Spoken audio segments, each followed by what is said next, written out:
দেখো কী দেওয়া আছে, যদি এক্স ওয়াই ইকুয়ালস টু 100 হয়, পাশে কিন্তু অবশ্যই দেওয়া আছে x greater than 0, y greater than 0, মানে এক্স ওয়াই দুটোই হচ্ছে 0-র থেকে বড় কোয়ান্টিটি। ওকে, আর কি বলা আছে, এক্স প্লাস ওয়াই এই যে ভ্যালুটা আছে এর ম্যাক্সিমাম বা মিনিমাম ভ্যালু বের করতে হবে। আর পাশে কিন্তু বলা আছে যে ক্যালকুলাসের দ্বারাই কিন্তু করতে হবে। আচ্ছা, অবমান বের করতে হবে, দ্যাট ইজ মিনিমাম মান বের করতে হবে, চরম না কিন্তু। তাহলে অবমান, ঠিক আছে, এর যেহেতু মিনিমাম মান, আমরা সবসময় এই টাইপের অঙ্কে যার মান বের করতে হয় ওটাকে ধরে নিতে হয় নতুন একটা ফাংশন। তাহলে এটাকে এফ ধরতে পারো, জেড ধরতে পারো, যে কিছু কি ধরবো, এফ ধরি, জেড ধরি, তারপরে দুটোকে না বলে যদি শুধু জেড বের করি তাহলেই হবে। আচ্ছা, এইখান থেকে কি করা যাবে, ওয়াই ইকুয়ালস টু কত লেখা যায়, ওয়াই ইকুয়ালস টু 100/x, কারণ এখানে ভেরিয়েবল বেশি হয়ে যাচ্ছে, এক্স আছে, ওয়াই আছে, জেড আছে, অনেকগুলো ভেরিয়েবল। তাহলে আমরা একটা যদি ভেরিয়েবলটা কমিয়ে নিতে পারি তাহলে কাজ হয়ে যাবে, আমাদের অনেক সুবিধা হয়ে যাবে। তাহলে ওয়াই এর ভ্যালুটা বের করে নিলাম আর এখানে বসিয়ে দেবো। অতএব y equals to x plus 100/x equals to z. এবার আমার কাজ হচ্ছে এই যে ফাংশনটা আছে জেড এর ফাংশনটা, এটা বাদিকে লিখি, এর হচ্ছে ম্যাক্সিমাম আর মিনিমাম ভ্যালু বের করতে হবে। তার জন্য কি ডেরিভেটিভ করতে হবে, তাহলে অতএব dz/dx ডেরিভেটিভ করে দিলাম, এটা 1 মাইনাস 100/x², কারণ 1/x এর ডেরিভেটিভ মাইনাস 1/x², তাহলে হলো। আচ্ছা, আবার দ্বিতীয়বার ডেরিভেটিভ করবো। আলটিমেটলি কী করতে হয় যে ফার্স্ট ডেরিভেটিভটাকে ইকুয়াল টু 0 করতে হয়, আর সেকেন্ড ডেরিভেটিভটা থেকে দেখতে হয় যে আমার ভ্যালুগুলো কত আসছে, গ্রেটার দেন না লেস দেন 0। তাহলে dz/dx ইকুয়ালস টু 0 করে পাই, দেখো কত আসছে, 1 মাইনাস 100/x² ইকুয়াল টু 0 করলাম, তার মানে 100/x² ইকুয়াল টু কত হবে, 1 হবে। তার মানে x² ইকুয়াল টু কত হবে, 100 হবে। তাহলে x ইকুয়াল টু কত হবে, প্লাস মাইনাস 10। তার মানে যে পয়েন্ট আছে সেই পয়েন্টটা হচ্ছে প্লাস মাইনাস 10। তার মানে এই 10 পয়েন্টেই প্লাস 10 অথবা মাইনাস 10 এই পয়েন্টেই কিন্তু আমার ভ্যালু বেরোবে, ম্যাক্সিমাম আর মিনিমাম ভ্যালু যা আছে। এখানে যেহেতু মিনিমাম বের করতে বলেছে অবমান, তাহলে অবভিয়াসলি অবমই আছে। আচ্ছা, তাহলে x এর মান যদি 10 হয় তাহলে y এর মানগুলো কত, কারণ y জানি, ঠিক আছে। ঠিক আছে, আসছি ওটাতে পরে দেখি। এবার এটাকে 1 নম্বর নাম দিই। এবার যদি আবার d2z/dz2 করি, ডবল ডেরিভেটিভ করে দিই, তাহলে এটাতে 0 হয়ে যাবে। আচ্ছা, এটা কত হবে, মাইনাস 1/x², উপরে গেলে কত হয়, মাইনাস x, মাইনাস 100 তো ছিলই, তো 2/x³ এর মাইনাস হয় আসলে, তো আর মাইনাস কী দেবো, -2 এখানেই হয়, প্লাস করে দিলাম। তাহলে 200/x³।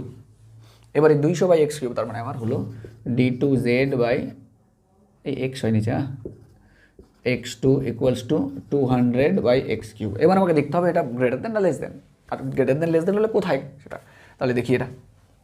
তাহলে এটা এখানে করছি, এরপর চলো এখানে, তাহলে d2z/dx2 at x equals to 10 পয়েন্টে হিসেব করি, তাহলে কত হচ্ছে, 200/10 মানে 10^³ মানে 1000, নিচে 10 বসিয়ে দিলে এক্সের জায়গায়, তাহলে 1000 হয়ে যাবে। তার মানে এটা তো গ্রেটার দেন 0, ভালো করে দেখো, এটা গ্রেটার দেন 0। তাহলে আর যদি বের করি, -10 পয়েন্ট ছিল একটা, তাহলে d2z/dx2 x ইকুয়ালস টু -10 বসিয়ে দিলে কত হচ্ছে, 200/-1000, তাহলে এটা তো লেস দেন 0, ঠিক আছে। আর আমরা কি জানি, যদি গ্রেটার দেন 0 হয় তাহলে অবম মান থাকে, আর যদি লেস দেন 0 হয় তাহলে চরম মান থাকে। তার মানে আমার এখানে উল্টো হয় হিসাবটা আর কি।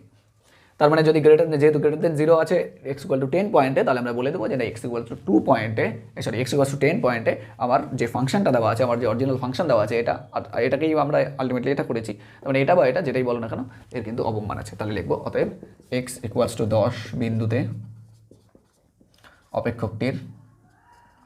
অপেক্ষকটির অবমান আছে, এবং অবমানটি হলো কত হবে, জাস্ট x ইকুয়ালস টু 10 বসে দিতে হবে, তাহলে কত হলো, এই যে এই জায়গায়, তাহলে z ইকুয়ালস টু কত হলো, x প্লাস 10, এটা 10 প্লাস 100/10 কাটা, ব্যাস 20। তাহলে আমার ফাংশনটা যে আছে নিচে লিখে দেবো, অতএব অপেক্ষকটির বা x প্লাস ওয়াই এর, কারণ আলটিমেটলি x প্লাস ওয়াই বের করা মানেই কিন্তু এটা বের করা, কারণ এর হেল্প নিয়ে এটাই তো বের করেছি এটা, তাই জন্য এখানে মান বসাও। আচ্ছা, এখানে বসাতে গেলে ওয়াই লাগবে, তো এখান থেকে ওয়াই বের করে বসাতে পারো, অথবা ডাইরেক্ট এখানে বসাতে পারো, অসুবিধা নেই, একই ব্যাপার। তাহলে অপেক্ষকটির অবমান হলো 20, ঠিক আছে। নেক্সট অঙ্ক, পরের যে অঙ্কটা আছে 5 নম্বর অঙ্কটা ইন্টিগ্রেশন, অবভিয়াসলি তোমাদের হয়তো অনেকের ফেভারিট ইন্টিগ্রেশন। তো করি ইন্টিগ্রেশনটাতে অনেকভাবেই করা যায়, বাট একটা সহজ সরল উপায় তো এটা যে একটা এক্স নাও, বেটার উপায়। তাহলে কারণ এটাকে এটার মতো করে বানাবো, তাহলে এক্স প্লাস কস তো লাগবেই। আচ্ছা, এক্স প্লাস কস এক্স করার পর অবভিয়াসলি মাইনাস একটা লাগবে, তো মাইনাসটা আমি পরে দিই, মাইনাস এক্স, ঠিক আছে। নিচে x plus cos x dx. যদি সেপারেট করতাম এই পার্টটা আর এই পার্টটা মিলে আলাদা করে দিতাম, তাহলে এটা কেটে যেত, তাহলে কত হতো এখানে 1/x প্লাস, এখানে যদি সেপারেট করতাম তাহলে কত হতো, দেখো এখানে এক্স কমন যেত, তাহলে এক্স ইন্টু সাইন এক্স। আচ্ছা, মাইনাস এক্স কমন নেই, বেটার হবে, হ্যাঁ মাইনাস এক্স কমন নেই, কারণ আছে একটু পরেই বুঝে যাবে কেন। X minus sine x by x plus cos x dx out. চলো, এটা 1 হতো, হ্যাঁ। আচ্ছা হলো, নেক্সট এইখানে ইন্টিগ্রেশন করলে কী হবে এটাতে লগ। আচ্ছা, এটা ইন্টিগ্রেশন করলে কী হবে ভালো করে দেখো, নিচেরটা যদি ডেরিভেটিভ করো তাহলে ঠিক উপরেরটা পেয়ে যাচ্ছ। একটা ফর্মুলা ছিল এফ এক্স বাই এই যে এরকম টাইপ ডিএক্স, যদি নিচেরটা ডেরিভেটিভ করলে উপরেরটা পাও তাহলে আমার যে ইন্টিগ্রেশন হয় লগ মড অফ নিচেরটা হয়, বোঝা গেল, প্লাস সি অবভিয়াসলি। তো এই যে নিচেরটা ডেরিভেটিভ করো তাহলে এটা এক্স, সাইনের ডেরিভেটিভ কসের ডেরিভেটিভ করলে মাইনাস অফ সাইন, তাহলে অবভিয়াসলি এটা হচ্ছে। তার মানে এখানে কি লেখা যাবে, log of x minus log of x plus cos x plus c নিয়ে নাও বা লগ সি নিয়ে নাও, কোনো ব্যাপার না। পাশে অবশ্যই সি হচ্ছে সমাকলন ধ্রুবক। Clear, simplification. এই পার্টটা না করলে হয়তো একটু বড় হতে পারে, বাট এটা তো সহজ মেথড একটা। নেক্সট যে অঙ্কটা আছে সেটা হচ্ছে তোমাদের এশিয়ানদের যে অঙ্কের বই আছে সেখানে হচ্ছে লাস্ট যে চ্যাপ্টার ছিল তোমাদের ইন্টিগ্রেশন পার্টের, সেখানকার একটা থিওরি, এটা অঙ্ক না, এটা একটা থিওরি।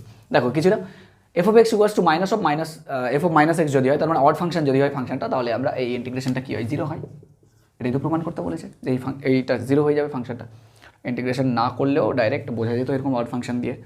যাই হোক, তাহলে এটাকে করার জন্য কী করবো, এটাকে দুটোকে স্প্লিট আপ করে দেবো 0 পর্যন্ত f of x dx plus 0 থেকে নিয়ে এ পর্যন্ত এফ অফ এক্স ডিএক্স। এই যে পার্টটা আছে এখানে একটা ধরে নেবো জিনিস। আচ্ছা ধরছি, এদিকেই ধরি x equals to minus of z, তাহলে কী হবে dx equals to minus of DZ.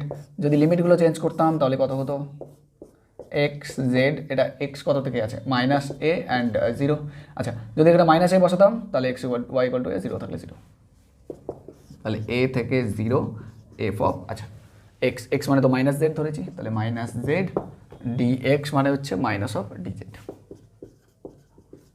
Plus এটা কত হচ্ছে 0 থেকে এ এফ এক্স ডিএক্স। পয়েন্টটা মাইনাস তো না, এটা ইকুয়ালস টু ছিল। এই যে পার্টটা আছে এখানে দেখো, এটাকে আমি এইভাবে লিখবো minus of f of minus x into dz plus 0 to a f of x dx. এই টোটালটা মাইনাস অফ এটা জেড ছিল, minus of minus z, minus of minus x মানে এফ অফ এক্স, তাহলে মাইনাস অফ মাইনাস জেড মানে কত, Z হয়ে যাবে শুধু, তাহলে এ থেকে 0 f of Z DZ plus. আচ্ছা, এটাকে যদি উল্টে দিতাম তাহলে কত হতো, একটা মাইনাস আসতো, মাইনাস এ থেকে 0 এফ অফ এক্স ডিএক্স। এবার আমরা জানি যে যদি নির্দিষ্ট সমাকলন থাকে তাহলে আমরা ভেরিয়েবলগুলো চেঞ্জ করতে পারি, যে কোনো ভেরিয়েবলে চেঞ্জ করতে পারি। আমাদের ভেরিয়েবল ইম্পর্টেন্ট না নির্দিষ্ট সমাকলনে, নির্দিষ্ট সমাকলনে ইম্পর্টেন্ট হচ্ছে এই লিমিটগুলো, আর অনির্দিষ্ট সমাকলনে ইম্পর্টেন্ট হচ্ছে ভেরিয়েবলগুলো। এই জন্য এই ডামি ভেরিয়েবল বলে এগুলোকে, এই ডামি ভেরিয়েবলগুলোকে চেঞ্জ করতে পারি যদি নির্দিষ্ট সমাকলন থাকে। চেঞ্জ করবো, তাহলে জেডটাকে এক্স করে নিই, তাহলে কত হয়ে যাবে এটা, a to 0 f of x dx plus minus ছিল minus a to 0 f of x dx, ব্যাস কেটে দিলাম, 0 হয়ে গেল, প্রুফড। ঠিক আছে, চলো নেক্সট অঙ্ক করি। নেক্সট যে অঙ্কটা দেওয়া আছে ভেক্টরের অঙ্ক, সেখানে একটা ভেক্টর দেওয়া আছে, এইটা এর ইউনিট ভেক্টর বের করতে হবে, মানে এই ভেক্টরের দিকে একটা একক ভেক্টর বের করতে হবে, আর ওই একক ভেক্টরটার মান হচ্ছে 14।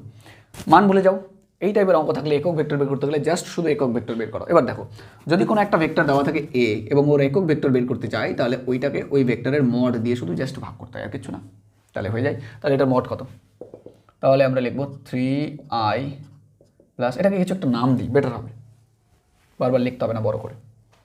এটা ইকুয়ালস টু এ ধরি, দিলাম এটা এ ধরি, তাহলে অতএব এ মড বের করে নিই। তাহলে কত হচ্ছে √ওভার অফ -3 এর স্কোয়ার প্লাস 6 এর স্কোয়ার প্লাস অফ -2 এর স্কোয়ার।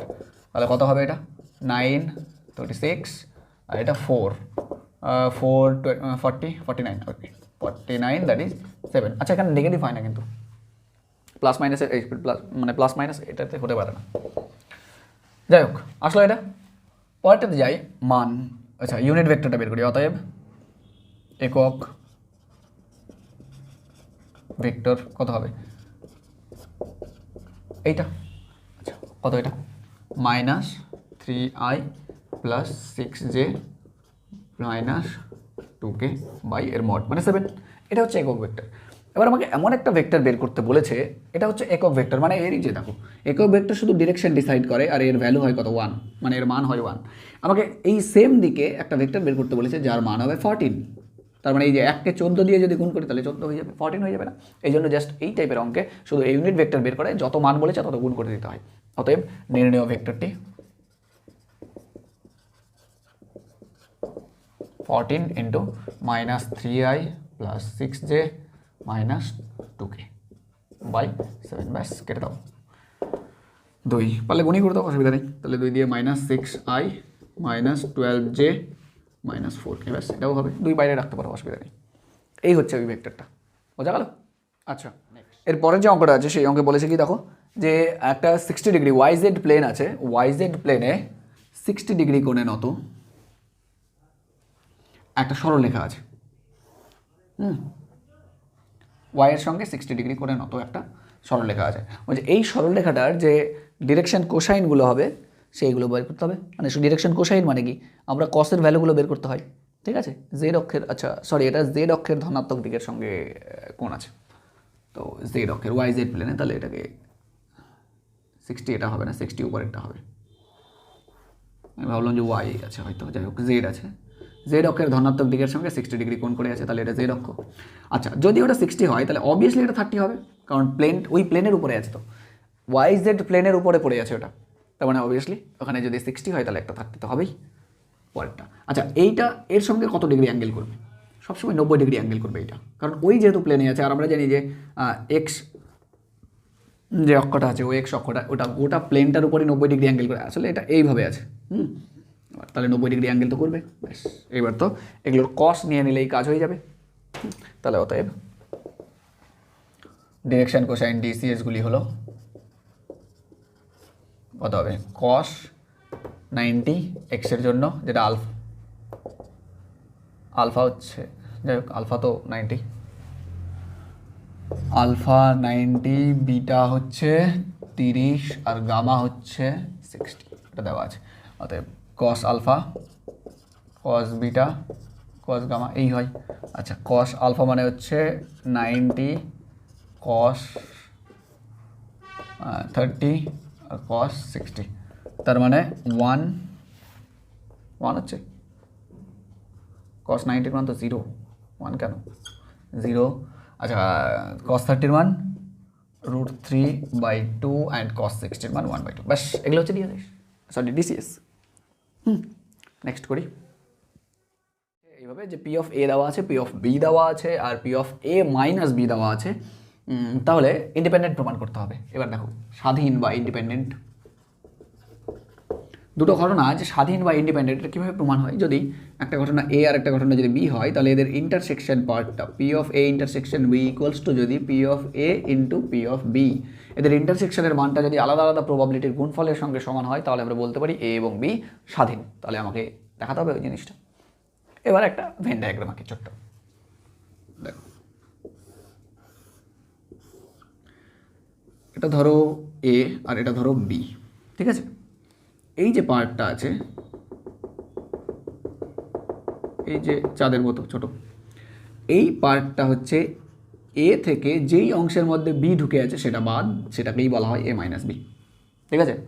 আর এই যে কমন পার্টটা আছে, এই কমন পার্টটাকে বলা হয় ইন্টারসেকশন, কারণ ইন্টারসেকশন মানেই হচ্ছে কমন। তাহলে এটাই হচ্ছে এ ইন্টারসেকশন বি।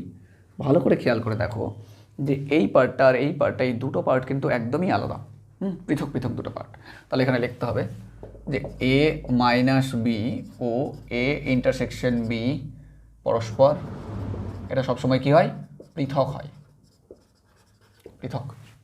এবার এ মানে দেখো টোটাল যে এ পার্টটা, এই যে এ আছে, এ মানে কি, এ মানে হচ্ছে এখানকার এই পার্টটা প্লাস এই পার্টটা, তার মানে A minus B union A intersection B. বোঝা যাচ্ছে? এতটুকু বোঝা যাচ্ছে কি বললাম আমি, যে এই এ, এই টোটালটাকে তো এ বলছি আমি, এই টোটাল গোলটা হচ্ছে আমার এ, এইটা, এটা হচ্ছে এ, আর এই টোটালটা হচ্ছে বি, ঠিক আছে? তার মধ্যে এই এ হচ্ছে এতটুকু প্লাস এতটুকু, তাহলে এটাই তো হচ্ছে, তাহলে এতটুকু প্লাস ইউনিয়ন, সেটের ক্ষেত্রে ইউনিয়ন লিখতে হয়। আচ্ছা, তাহলে এবার যদি পি অফ এ নিয়ে নিই, যেহেতু এ দুটো আলাদা আলাদা একদম পৃথক, দেখতেই পাচ্ছ এগুলো পৃথক, তাহলে আলাদা আলাদা করে প্রবাবিলিটি জাস্ট খালি লিখে দিতে হবে, A minus B plus probability of A intersection B, ঠিক আছে? এইবার যেটা যেটা মান দেওয়া আছে আমি বসিয়ে দেবো, কত হচ্ছে দেখো, P of A equals to এই মানটা, এই পি অফ এ তো দেওয়া আছে উপরে, লিখি পি অফ এ মানে হচ্ছে 1/4 ইকুয়ালস টু এই মানটা দেওয়া আছে, এটা হচ্ছে 1/6 plus P of A intersection B, তার মানে P of A intersection B equals to 1/4 minus 1/6, একটু লসাগু করলে 12, 3 minus 2 that is 1/12 intersection B আসছে। এবার আমি দেখি রাইট হ্যান্ড সাইডটা কত আসছে, P of A into P of B, P of A into P of B equals to কত আসে, এটা আসলো আমার P of A intersection B মানে 1/12। আচ্ছা, ইন্টু করলে কত হচ্ছে দেখো, 1/3 ডট 1/4, মানে 1/4 ডট 1/3, যাই হোক আলটিমেটলি 1/12। তাহলে অতএব P of A intersection B মানেই কত, P of A dot P of B, প্রমাণিত এটা। তাহলে অতএব এ ও বি পরস্পর স্বাধীন, এ ও বি স্বাধীন। বোঝা গেল কীভাবে করলাম? দেখো না একবার অঙ্কটা, ইম্পর্টেন্ট অঙ্ক এটা প্রবাবিলিটির। লাস্ট শর্ট কোশ্চেন, যেটা 2 মার্কের অঙ্কগুলো আছে তার মধ্যে এই লাস্ট অঙ্ক এটা। সেখানে হচ্ছে একটা এনপি দেওয়া আছে, মানে সরি বি এন পি দেওয়া আছে, দ্যাট ইজ একটা বাইনোমিয়াল ডিস্ট্রিবিউশন দেওয়া আছে। এই বাইনোমিয়াল ডিস্ট্রিবিউশনের গড় দেওয়া আছে আর ভেদমান দেওয়া আছে, তার মানে মিন ভ্যালু দেওয়া আছে আর ভ্যারিয়েন্স দেওয়া আছে। তো মিন আর ভ্যারিয়েন্সের ফর্মুলা আমরা জানি, মিনকে বলা হয় এন পি, এটাকে বলা হয় মিন, আর এন পি কিউ এটাকে বলা হয় ভ্যারিয়েন্স। তাহলে মিন আর ভ্যারিয়েন্স দেওয়া আছে, কী বের করতে হবে? তো যাই হোক, এনপি আর এন কিউ যদি দেওয়া থাকে তাহলে আমরা আলটিমেটলি এখানে জানি যে এন মানে কি, পি মানে কি, আর কিউ মানে কি। আচ্ছা, বলেছে এন এবং পি এর মান নির্ণয় করো, ঠিক আছে? এন মানে হচ্ছে নাম্বার অফ ট্রায়ালসকে বলা হয় এন, ঠিক আছে? এটাকে বলা হয় নাম্বার অফ ট্রায়ালস। আর পি মানে হচ্ছে প্রবাবিলিটি অফ সাকসেস, কিউ মানে হচ্ছে প্রবাবিলিটি অফ ফেলিওর। আচ্ছা, যারা জানো না, যারা এই চ্যাপ্টারটা করনি ওদের ক্ষেত্রে আমি বলছি, আদারওয়াইজ এটা খুব বেসিক জিনিস, যেগুলো এখন বললাম খুব বেসিক জিনিস। এর মানে হচ্ছে কতবার ট্রায়াল করা হয়েছে, যেই ঘটনাটা চলছে সেই ঘটনাটা কবার করা হয়েছে। সাপোজ টস করছো তুমি, তো কতবার করছো, যাই হোক সামথিং লাইক দ্যাট। আচ্ছা, পি আর কিউ মানে প্রবাবিলিটি সাফল্য হওয়ার চান্স কত আর ফেল হওয়ার চান্স কত, এটাই হচ্ছে পি অ্যান্ড কিউ, প্রবাবিলিটি ওর আসলে একটা। যাই হোক, দেখো এই পার্টটা যদি ভাগ করে দিই তাহলে কত হবে, N P Q by N P ভাগ করলে কত হবে, 4/3.2, এটাই তো, ওই উল্টা হয়ে গেল তো, 3.2/4 তুলে দিই, 10 করি। আচ্ছা, এখানে কত, N out P out Q বেরোচ্ছে, তো 4/8, যাই হোক এটা 0.8 তো হলো। তো 0.8 হলো। এবার আমরা কি জানি, আমরা জানি একটা রিলেশন যেটা প্রবাবিলিটি অফ সাকসেস আর প্রবাবিলিটি অফ ফেলিওরের মধ্যে থাকে বাইনোমিয়ালের ক্ষেত্রে, সেটা হচ্ছে p plus q equals to 1, ঠিক আছে? Probability of success plus probability of failure equals to 1। তাহলে এখানে যদি মান বসিয়ে দিই, এটা হচ্ছে 0.8, তাহলে পি ইকুয়ালস টু কত হবে, 1 minus 0.8, that is P equals to 0.2। বেশ, এই হলো ব্যাপারটা। এবার যদি আমরা এই পার্টটাতে বসিয়ে দিই মানটা, তাহলে অবভিয়াসলি পেয়ে যাবো মান। তাহলে অত, এবং এটা 1 নাম দিই, 1 নং থেকে, চলো এটা 2 দিয়ে দিলাম, 1 নং থেকে। 1 নং থেকে কী পাচ্ছি, এন ইন্টু পি মানে হচ্ছে 0.2 ইকুয়ালস টু 4, তার মানে এন ইন্টু 2 ইকুয়ালস টু 4, কেটে দিই 2 হলো, তাহলে এন ইকুয়ালস টু 20, তাহলে এন এর মান 20 এবং পি এর মান হচ্ছে 0.2, ব্যাস বেরিয়ে গেল এই তো হচ্ছে 2 মার্কের অঙ্কগুলো। ঠিক আছে, তাহলে এই হলো আজকের শর্ট কোশ্চেনের অঙ্কগুলো, 2 মার্কের যেগুলো আছে কমপ্লিট করানো হলো। ঠিক আছে, পরের দিন তাহলে বড় কোশ্চেনগুলো যে আছে খুব তাড়াতাড়ি আপলোড করবো, বড় কোশ্চেন যেগুলো আছে সেগুলোর থেকে শুরু হবে। Thanks for watching.